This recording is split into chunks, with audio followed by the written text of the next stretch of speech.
Hierdie is Landbou Weekblad se weervernoot video vir Brede Kloof.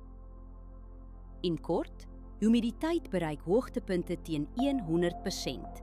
Risiko vir swamdruk is hoog. Hier is die besonderhede.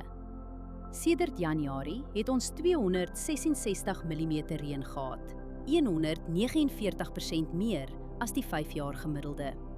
Groeigraad dae sedert Januarie staan op 1349. Dit is 44 grade dae laer as die 5-jaar gemiddelde.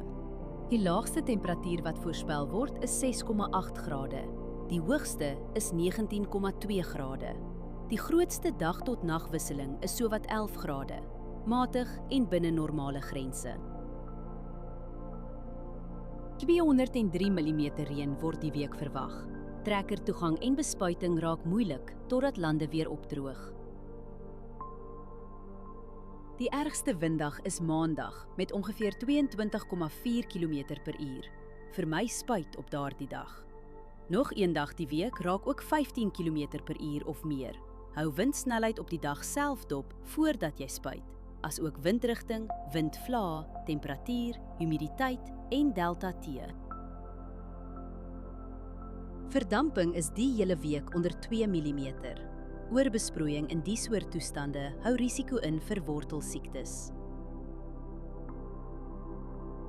Humiditeit is meestal hoog en blaarnatheid gaan Dinsdag sterk wees. Dis is die kans vir hoë swamdruk aansienlik. Onder die toestande kan swaminfeksies vinnig versprei op vatbare blokke. As jy een ding doen, oorweeg dit om voorkomende swamdoder vir die eerste droë, kalm oggend te skeduleer. Hierdie weerinligting is gebaseer op werklike data vanaf meetstasies.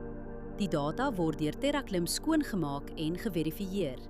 KI-interpretasies word deur grondwaarheidsdata onderlê, aangedryf deur Villa Crop Protection. Hierdie verslag is met die hulp van kunsmatige intelligensie gegenereer en is nie professionele advies nie. Ga na weather.villacrop.co.za en kies die weerverslag vir jou streek.